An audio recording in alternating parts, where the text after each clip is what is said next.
Okay, it is Wednesday morning, and I don't know who you are, how you're listening or watching to this, or when you're listening or watching to this, but I bet you're a little bummed out right now because we were all taken for a nice little ride over the last 36 hours. The Patriots could get Brandon Aiyuk. The Patriots have an agreed upon trade, a framework to get Brandon Aiyuk. The Patriots are ready to give a bag to Brandon Aiyuk, and Brandon Aiyuk goes, no thanks.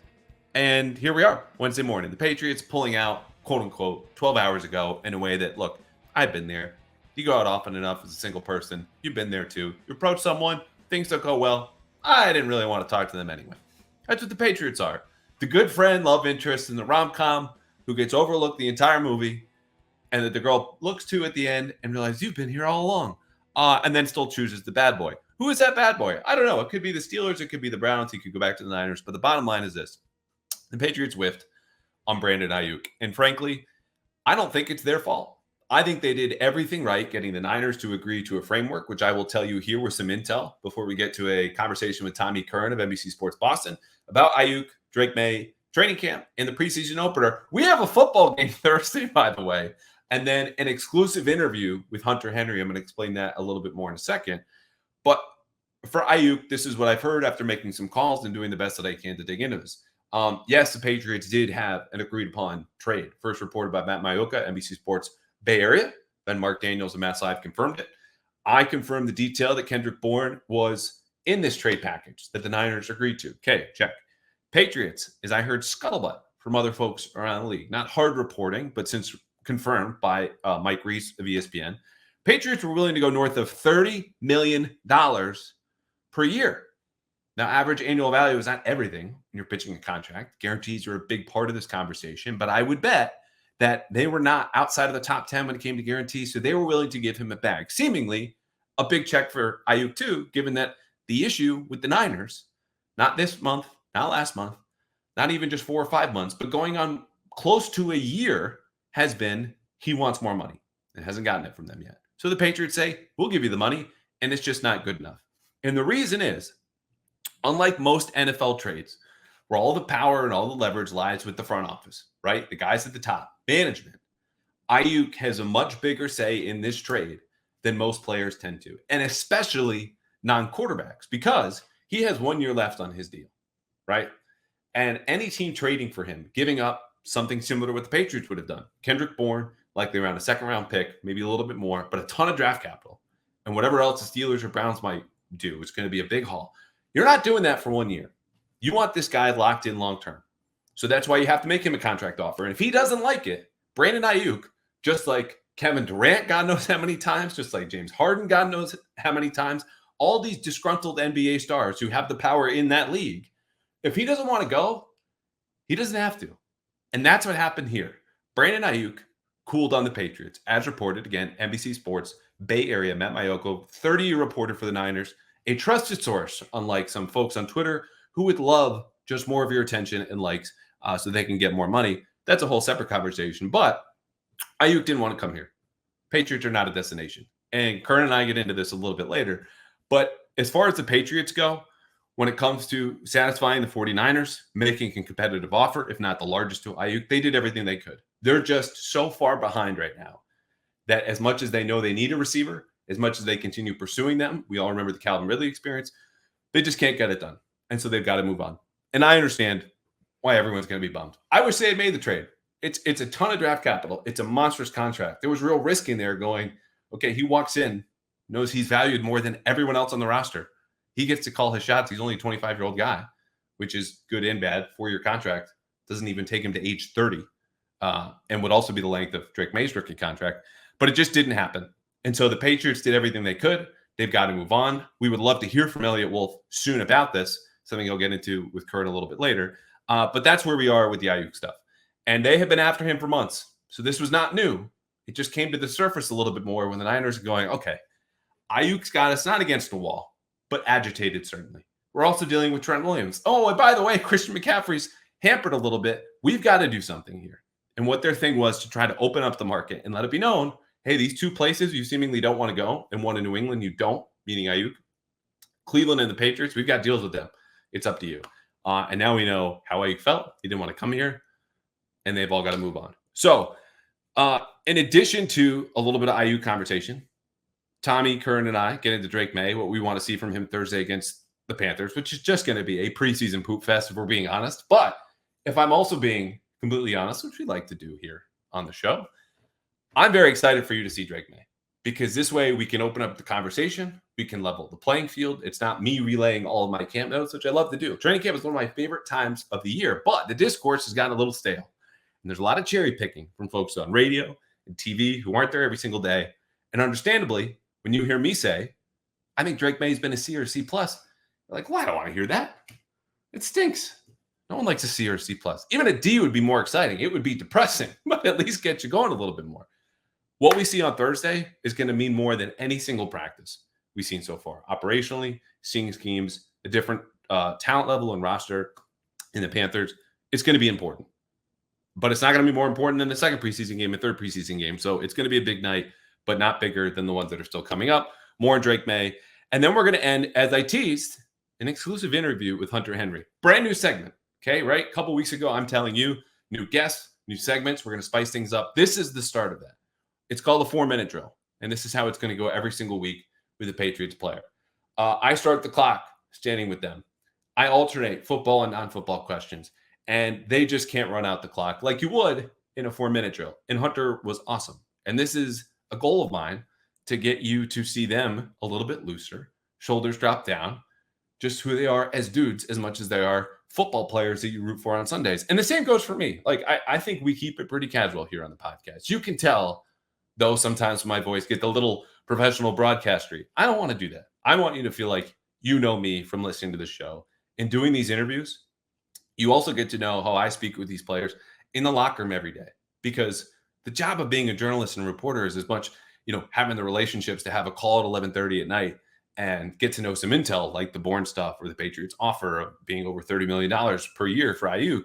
It's also just being able to hang and having chit chat and BS about whatever. So Hunter Henry's a guy I've done that with for years. I think you're really going to enjoy this segment. It was a good time with him, and that comes up at the end of the show. Last thing before we get to Tommy Curran. It's been a while, guys. We need a new review. And I would just say, if you like Aiyuk intel, if you like conversations about Drake Maye, if you like exclusive interviews with Patriots players, I would love to hear from you, because the last one I think was brought by like the Pony Express on Apple, Spotify. Help us grow, support us, so we can continue to support you and tell you more about the Patriots and bring you inside and do all these different things. Those really mean a lot. So if you have a second, and I know you do, this is always my pitch. You're listening. You're about to listen for a lot longer. Leave a quick review on Apple, Spotify, drop a comment in the YouTube channel, and subscribe to my YouTube channel @_Andrew Callahan. It is a huge, tangible help to us here in the show. Breaking news. We've got a young, exciting underdog team in Boston that's making a run for the playoffs. No, it's not the Patriots. Well, not the Patriots yet. It's the Red Sox. And if you've been following this season, you know that the Red Sox have been a hotter ticket ever since the season started. I want you to get down to Fenway with Game Time, an authorized ticket marketplace of Major League Baseball, where you will find killer last-minute deals, all in pricing, including those pesky fees, views from your seat, and the lowest price guaranteed. Guys, you've heard me talk about Game Time before. And look, whether you are in New England, whether you're down in New York, whether you're out on the West Coast, you can browse through the Game Time app to find any seat you want. Customize your spot, flash deals, zone deals. I've done this before, gone to a Yankee series. You could go to a makeup date, whatever it is to get you back into baseball with one of the best seasons we've had so far, especially for the Red Sox. And you can do this, again, with the lowest price guaranteed. I don't care where you get your tickets, but they should be now with the Game Time app, which you can download right now. Create an account and use code CLNS for $20 off your first purchase. Terms do apply. All you need to do is create an account and redeem this code CLNS for $20 off your first purchase. It could be MLB, WNBA, concerts, etc. Just go to Game Time today. Find last-minute tickets in the lowest price guaranteed. Okay, that's enough for me. Here comes Tommy Curran. Here comes Hunter Henry. We will be back at the end of the week. Solo episode for me, breaking down all the film notes. Same old schedule coming back up again, every single game broken down. And you will have it here on YouTube and everywhere else you get your podcasts. Without further ado, our guy, your friend, Tommy Curran from NBC Sports Boston. Hey, Tommy. Tommy, you there? Hold on, I got a call coming in. Yeah, no, it's the internet. Yeah, everybody's using it. Yeah, you'll catch on. Yeah, I know. Gotta go. Drew, what's up, buddy? The old rotary phone to fire you up on a Wednesday morning. How we doing, pal? I'm doing all right. Look at this thing. I can't find a place for it. I don't know why I bought it at the antique store in the first place, but it doesn't go anywhere. So it's sitting here as a big 6-pound handle cradle telephone. It's a weapon, is what it is. Okay, let's get after it. For the audio folks, that not only is a rotary phone, but it has like a block, like a base that could count as like if you added something to the game of Clue of weapons that they used in the parlor, you could hit someone over the head with that and do some damage. Yeah, it looks like kind of a modernized rotary phone from the 40s or 50s when it was starting to move forward. It's not your wall rotary phone. It's not your desk rotary phone. It looks like it was probably pretty novel and ahead of its time in about 1950. Oh, good. Well, speaking of things that look like they would have been ahead of their time in 1950, the Patriots offense swung and missed on Brandon Aiyuk. And it's funny, pal, because you and I did TV Monday night. Wasn't particularly thrilled with my appearance, but you were not there for the last segment. It's just me, Phil, and Giles. News breaks that at the time felt big. Brandon Aiyuk, more likely to be traded than not. That was Monday night. Here we are Wednesday morning. We've had agreed upon trades that weren't done.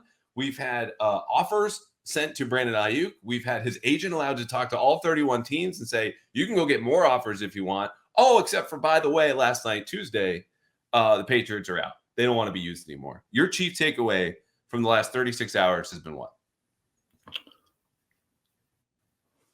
That the Patriots are a hard sell. The Patriots are a hard sell for any player who wants to pursue success immediately. And for a position like wide receiver that is so interdependent on so many things, whether it be coaching, play calling, quarterback, offensive line, the rest of the wide receivers, there's a big dice roll in coming to New England. And there's also uncertainty as to what this team's all about right now. And the Patriots have to answer those questions this year. Second receiver that has rebuffed them in this offseason. And it shouldn't be surprising when you look at it from 30,000 feet, but when you look at it granularly, when you look at it up close, yeah. We ain't used to it. It was a destination. Now it's a stay away place. So that to me is my biggest takeaway. It just reemphasizes that no get rich quick schemes are going to help this team get better. They have to actually get better. Right. And are you made happier by this? Because you were against it. Phil and I got on you pretty good in that early edition on Monday. You're obviously good with it, but are you like relieved? Yeah, I'm good with it. I mean, relieved. That's interesting. Mike Kavlik asked me yesterday about something relative to Aiyuk when the Patriots were still in it. He said, you must be bummed out. I'm like, why? They're getting closer with Aiyuk. I'm like, Mike, get him, don't get him. It's like not going to impact me one way or the other. And honestly, I think that what ends up happening is when you're covering something, you have your initial inclinations as a analyst, even with fan hat on, and how you think a team should be built. But once reality starts to sink in that this might happen, you're not going to sit there and go, oh, it shouldn't happen. You just start to move your mind forward. And as yesterday dawned, I was talking to Phil, I'm like, they have $40 million of cap space. They have $78 million of cap space next year. They haven't had a first-round pick work out at least since 2018. You never had to sign a second contract for Sony Michel, for Isaiah Wynn, for N'Keal Harry, for Mac Jones, certainly probably not for Cole Strange. So if you have to go buy a player, you've already ducked having to do it with all these other players. So suck it up and go ahead and do it. That was the way my thought process morphed to getting accustomed to the idea of Brandon Aiyuk. Now, I don't think that it's conducive for the team to do it with a player like that before they know Drake Maye is actually good, because you're courting disaster if you're bringing in a player, giving him $30 million, telling him he's the best player in the organization, most important player in the organization by paycheck, and then not giving him an opportunity to succeed. Right. And that was my kind of unknown in this whole conversation, right? Is you can bring someone in and give him a lot of money and he plays football, but what are the dynamics like around that? How does he act as a big dog in a new market that's probably going to struggle, which they didn't have any answers for, but you need to sift out how much of the last 6 months of Brandon Aiyuk on social media, doing interviews, courting other teams is like him putting on in the name of business, or is this just a rankled guy that will still be rankled once you lose a couple of games here and he might not be getting any targets? Last dismount for me on this is here. The destination point is the big one because I think the Patriots did everything they could. Give Brandon Aiyuk over $30 million per year. Give the Niners something that was reportedly sufficient for them in a trade work deal that I confirmed, included Kendrick Bourne. So it's not their fault this didn't happen, but it is their fault that they've gotten to this destination part where it's not just coaches and executives you and I are seeing at the owners' meetings. Last time we spoke on this podcast going, hey, what the hell are the Patriots doing? It's players like Aiyuk who have never played it down in the NFL with the Tom Brady Patriots. So what he's known has been Cam Newton, that wild card team that got crushed in Buffalo, Matt Patricia, 4-13, and these are the Patriots. So they have an optics issue at all levels of the league that they're going to just take time to dig out. Yeah, that's all you can do is look in the mirror and say, okay, I'm pretty ugly right now. What am I going to do? What am I going to do to improve myself? And they can say to themselves, well, we didn't put ourselves, we're not the ones who ate all that pasta pizza, drank all that beer, and got ourselves this sloppy looking. It was the last guy, which quite honestly it was. Now, Bill might have had a plan to dig out that would have been enacted over the last few months, and maybe his presence gets an Aiyuk here. But to me, it is what it is for Elliott Wolf, for Gerard Mayo, for the Crafts, and you have to dig out. And I think that we're going to head into this pretty shortly, but I think that the way they're going about it is fairly interesting. Yeah. And one note here, because I don't want it to sound like I'm just dumping on Bill, the guy who's gone. Patriots could have signed Jonah Williams, Tyron Smith, some other guys who were veterans in free agency, giving them some more money, and then looked a little bit more competent. Then we're doing the Vidarian Lowe thing at practice again. Oh, okay. Not that Brandon Aiyuk was keeping up with my practice reports or yours, certainly from afar. But that's it. All right, Thursday, preseason opener against Carolina at 7 o'clock, Gillette Stadium. Our guy, Phil Perry, on the radio call. I love that for him, by the way. Going to be a lot of fun, him and Bob. He's also not doing any, game simulation prep. He's just going to wing it, and I think he's going to nail it anyway. Yeah, I do too. I mean, he's got encyclopedic knowledge of the roster. He's an entertaining person to talk to.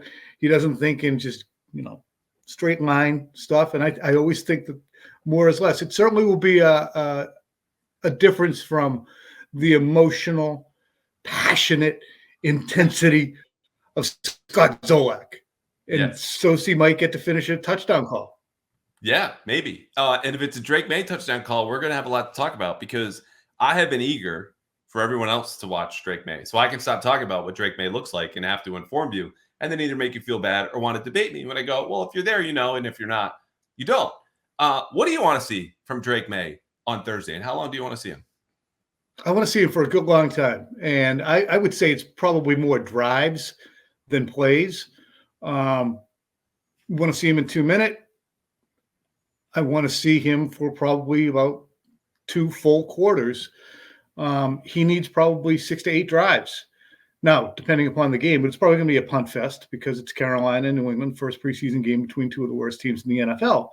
So he might get 8 drives. I want to see composure. I want to see in and out of the huddle. I want to see diagnosing what he sees defensively. I know he can throw it hard. I know he can throw it far. If he throws it too high, if he throws it too low, if he throws it behind somebody, fans need to understand the same way they need to understand when they watched his pro day that those are going to friggin' happen. They happen to Brady. They happen to Rodgers. They happen to everybody. And the why of the missed throw, they can fix. It's how quickly does he process? What's his poise like in the pocket? And what's his comfort level? Does it look like a rookie who is, a wild stallion running around, or does it look composed and applies the right tool for the job on each play? That's what I want to see. That's a lot. I think it's fair because I even tweeted after I thought it was a bad practice Saturday, where he finished with the lost 2-minute drill. We saw it again on Tuesday. I think he'll play better. The schemes are simpler. The talent's going to be worse than the Patriots starting or even second team defense. And you just can't look more lost than he has for spurts, for pockets. It's not like the guy is back there and his head is spinning like you just, put your hand on a globe and let it go. It's just there are times where he's not in rhythm and a little out of control. And he's a rookie. So what I want to see is him in rhythm, calm feet, and I want to see him, as you said, processing on time, which is a scary way to put this, best illustrated by saying, I want to see rookie preseason Mac Jones. That's what I want. Like, he's not going to have the cannon arm in the downfield. Oh, yeah. There's some maturity here. Like, this could work. He's just at the controls, and that's it. Because I think he will get to his natural game. That hasn't gone anywhere. He's not throwing the ball downfield in practice. I don't need to see that against Carolina. Just be okay with the operational stuff, the rhythm, the timing, and I'm going to look a ton at his feet just to see. That'll tell me how harried he is or how comfortable he is running this offense, facing full team defense that he doesn't know what's coming. And if he does, the ball's going to be out quickly. And he's going to have some ugly plays, but the feet is going to be the tell, as will the hands. We've seen a lot of aborted throws. We've seen a lot of pumps. We've seen a lot of padding of the football and seeking off-platform throws from him. Can he drop back, set his feet, bounce, process throw? He might not be able to do that one friggin' time. Doesn't mean he's a bust, but it'll show you, okay, this is what he was as a rookie, and this is how far he has to go, which everyone should understand is Jaden Daniels and Caleb Williams, and you hear reports on the Vikings and J.J. McCarthy. As all that unfolds, people have to understand that this is not a surprise with Drake Maye. This is what you bought. And we said it at the time. Like this, there was a certain fella that you work with, I was doing TV with last night, who was like, I don't remember hearing this leading up to the draft. It was Drake Maye so great, and he'll be ready right away. And I said, the guy who is screaming loudest that this is not the right move because he's not ready and you're not ready for him is a teammate. His name is Tom Curran. He is raw. He's 21. He's played 2 football seasons in the last 4 years because 2020 high school got canceled for COVID. 21, he was a backup. This is the catch-up we're playing. And I don't want to spend any more time on my podcast talking about Mike Felger. But to answer the second part of my own question, I'm good with just 4 or 5 drives because I think Jacoby will get 1 or 2 to start, 4 or 5 and take him to halftime, get to the 2-minute drill that you're talking about, which I really, really want to see. 0 of 8 with 2 picks and 2 juju drops the last couple of practices in that scenario. And then I think it's going to be the Bazooka Joe show in the second half. Swimming, track and field, competitive canoeing, and of course basketball, soccer, tennis, golf, and more. These are all the games we've been watching Team USA play this summer until football comes back in September. And like Team USA, you can win this summer with PrizePicks, America's #1 daily fantasy sports app. There are over 5 million active members because PrizePicks, you've heard me say this before, it's the easiest and most exciting way to play daily fantasy sports because unlike other apps, it's just you against the numbers. If you play PrizePicks, you know that you are picking more or less. That's it. On 2 to 6 player stat projections, and then watching the winnings roll in if you hit more or less. So you can get in on the daily action now with your friends and win up to 100 times your money on PrizePicks if you make as few as 4 correct picks. That's taking $10 and turning it into 1,000. So watch Team USA rack up the gold and pocket a little bit for yourself at PrizePicks. You can do it in as little as 60 seconds. Just pick more or less on 2 to 6 player stats, projections, and you are locked in. And if you want promotions, I always look for these. PrizePicks has you covered every single week. You can look for lower stat projections on Tuesdays to help your lineup hit or get free entry if you have a losing lineup on Friday. So waste no more time. Download the PrizePick app today and use code CLNS. I've done this myself. Really works out. You work for the company, you get the promo and a first deposit match up to $100. That's right. Code CLNS on PrizePicks for a deposit match up to $100. Pick more, pick less. It's that easy. When we look to another player or position, though, where you go, okay, Thursday's the preseason opener. There's going to be like, JaMychal Hasty has a touchdown. We all write about it. Right. We all know what JaMychal Hasty is. If someone stands out, a player or position, and you go, okay, I actually trust this. This is meaningful to me. Who's it going to be? Offensive line. Okay. Because it's been so bad in practice. that we have to keep asking ourselves, well, is it the Patriots front? Is it their front seven? Yeah. Is it the fact that they're so experienced and the offense is putting in an entirely new system? Can the offensive line look competent, open holes, help the running game average close to 4 yards per carry? Show seams. I mean, it's looking like everybody crowding onto a subway with closing doors on too many running plays. So what will it look like? And if it looks much better, I will buy that the excuses that I just mentioned, that it's the defense and not the Patriots' ineptitude that are creating the mess that we're seeing at training camp in the running game. Right. Which has been the bigger issue. Like I've had multiple practices going through my notes going 30, 40, 45% of runs just got stuffed at the line of scrimmage. Not going to work. Yeah, stuffed at or behind. Quick game, because this just occurred to me, and you make a good point. Carolina's defensive front actually has some talent, starting with Derek Brown, first-round pick, who they're like moving around. It's more of a 3-4 now. I'm going to give you 3 names. They're familiar either as ex-Patriots or stars in the league, and I want you to tell me if they're on Carolina or not. Are you ready? Yeah. Jadeveon Clowney. He was wrecking something someplace, I think. I'm going to say not there. No, he's there. He's going to start. Of course he is. You're not going to bring up Jadeveon Clowney if he's not there. All right, number 2. You remember undrafted rookie we did the game. Who's Bill going to pick? Who's going to be the guy? Well, it's going to be someone from Alabama. LeBrian Ray, defensive lineman. Sound familiar? Is he in Carolina? Yeah, LeBrian Ray's there. Yeah. Okay, good. Yeah, see, because you're not going to say LeBrian Ray if he's not there. It's not a guy you're going to bring up. It's like so this is another deep cut. Meaningless, but things you pick up looking at Carolina's depth chart as they did right before we got on. Nick Thurman, D-tackle, a couple years in the practice squad. Are we going to see him tomorrow? No, Nick's not there. Of course he's there. He's there. He's there. How could you do that to me? You know what's crazy? Anyway, but it's the third quarter. You know what's crazy for folks for tomorrow night is you might look in the mirror and see a pretty big Patriots fan. You're going to watch this preseason game and go, who are these people? Yeah. Who are these people? And that's going to be tough to realize that not only do you not know who they are, but they have to capture your attention to make you want to learn who they are. Yeah. And I don't know if Silver Bullet's still around. Big bald dude, silver spray up and down the top. If we have a new age Silver Bullet, if he retired, whatever happened, that guy does not know, to your point. And guys like, I'm looking at a training camp going, who's 27 again? And we're a week and a half into this because he had an interception. It's Marcellus Dial, who had the last tip drill pick from Drake Maye, who I bring up because A, I think he's going to play a lot. B, my answer to this question about players or positions that go, okay, they stand out good or bad. I trust this. Are the young corners, because Jonathan Jones is banged up a little bit. Yes. It's not going to keep him out long. He's not going to play. Christian Gonzalez could probably have a Mai Tai at halftime.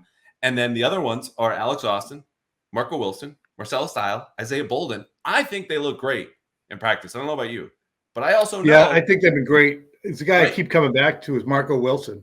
Yes. Marco Wilson looks really good in coverage, making plays, breaking up plays in one-on-ones. He's a skinny guy. He came late to the team from Arizona. And you'll be interested because I love Jonathan Jones. Everyone likes Jonathan Jones as a person, as a player, what he's produced in big games against players who are physically taller than him because of his speed, but he's not tall enough. Right. There are times he's going to get tree topped. So they need a taller guy. Marco Wilson's not, built like a NBA 3, but he's taller. Right. And he's had 3 picks back with Arizona, documented him as my training camp sleeper.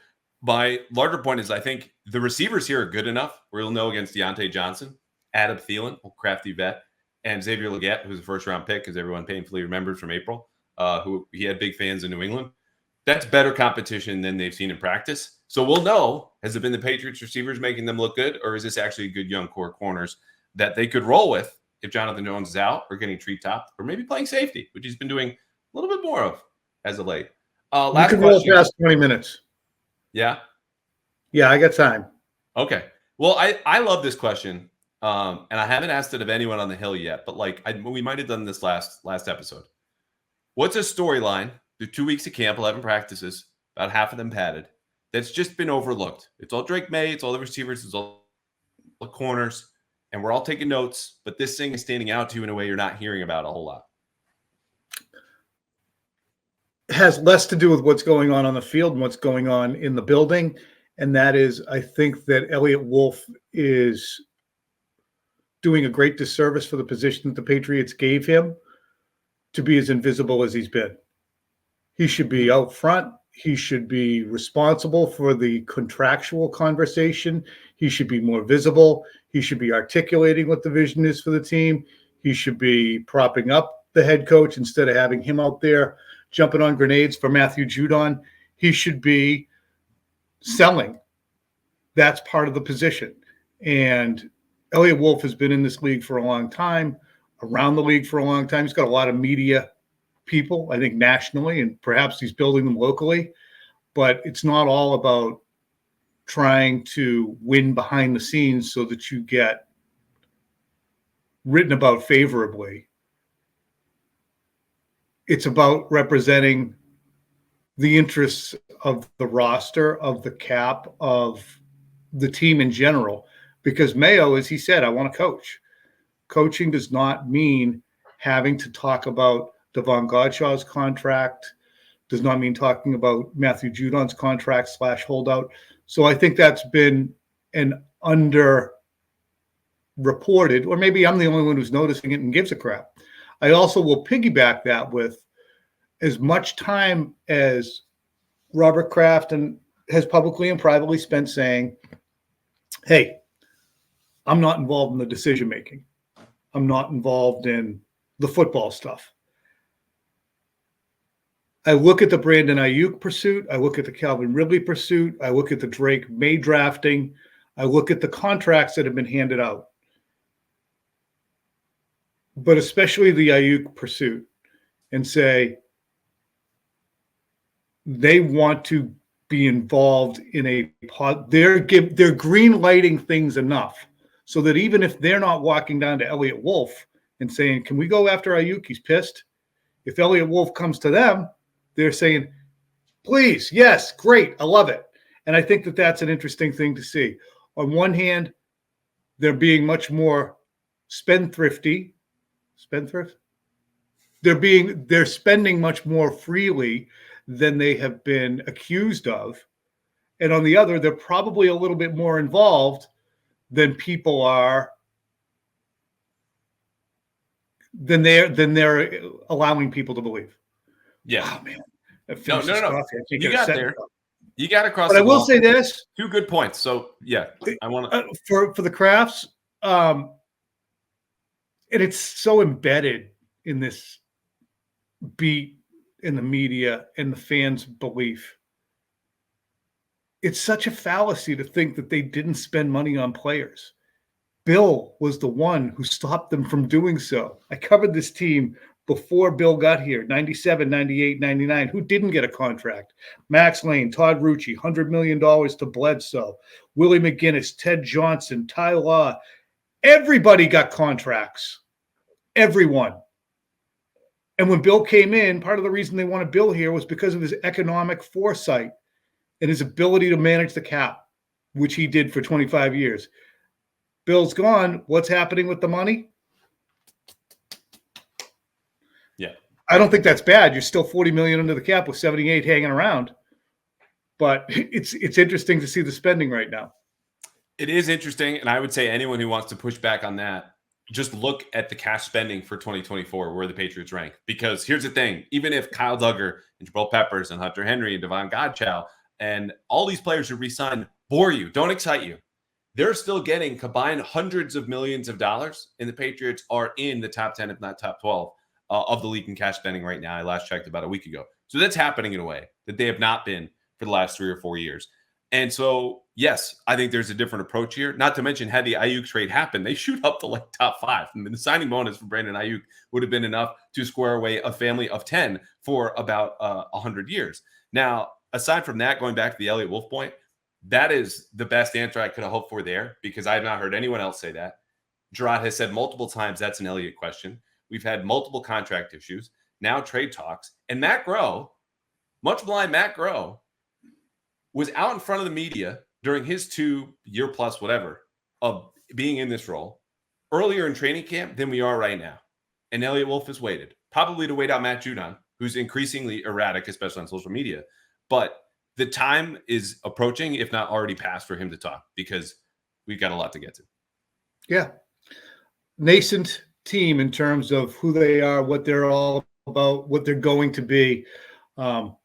I guess my takeaway, too, as we wrap this up, and I want to ask you, too, but I guess my takeaway from the Aiyuk thing is I got my brain around how fun it would have been to see him, and it pisses me off to no end. Here's the reason I didn't want Aiyuk, as I was just offended as a football watching person by the fact that they were talking about Brandon Aiyuk or Calvin Ridley, and we're still trotting out Calvin Anderson, bless him, and Vidarian Lowe, and you have no answer at left tackle or right tackle. And the only reason you had to draft a quarterback this past April, was because you did the same thing. Mac Jones would still be the quarterback here if you had fixed the tackle positions, Cole Strange and Mike Unwin, who started the season.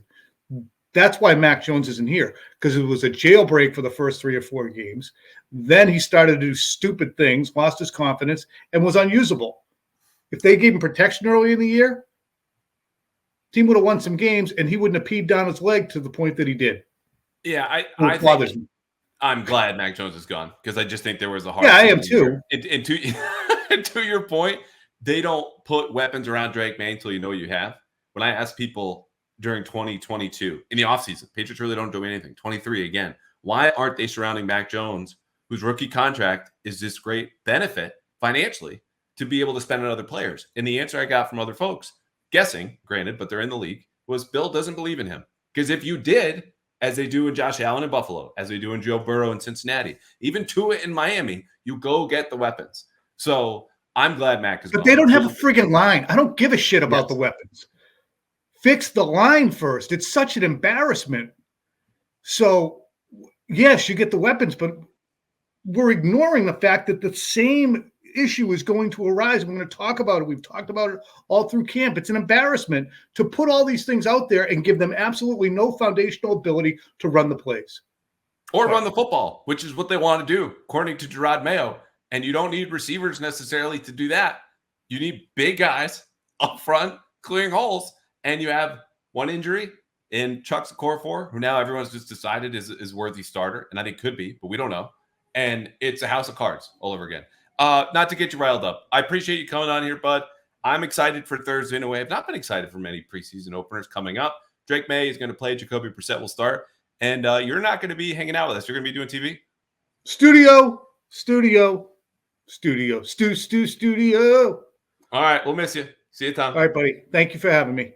All right, here with Hunter Henry after Patriots training camp practice. He is the first guest on a new segment, 4-minute drill, where typically you're trying to run out the clock on a 4-minute drill, but that is the only thing you can't do. You can answer these questions alternating football with non-football, however you like. You've already committed to running out the clock on the first question, which I think was like false starting on your part, but we'll see how this goes. You ready? Yeah, I probably won't do that, but whatever. We'll see what happens. Very good. All right, clock has started.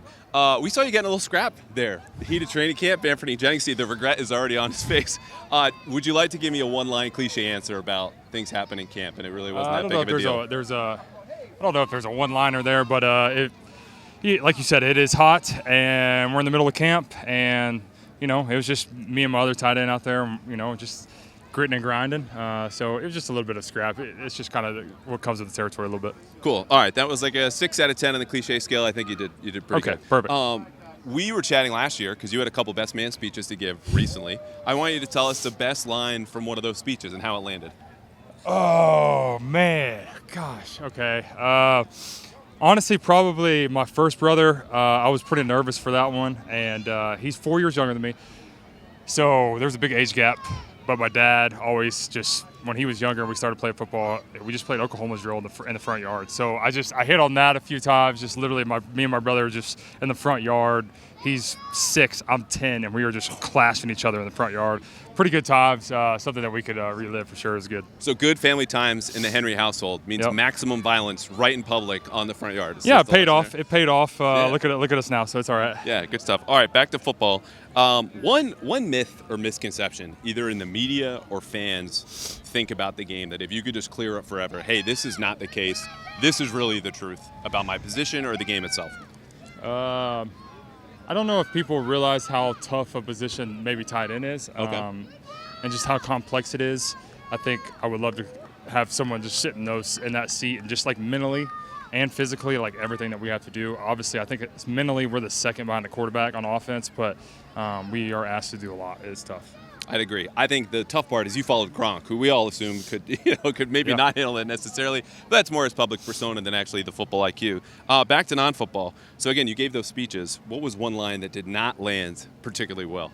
Joke you had teed up, you felt good about it. Maybe your wife said it was didn't good. like. There wasn't anything too crazy. There was a story I wanted to tell, and my dad went first, and he told it, so I had to like completely scrap that out of my speech. So that was kind of a last-minute adjustment to my speech that I didn't really want to do. Did it go well though for your dad?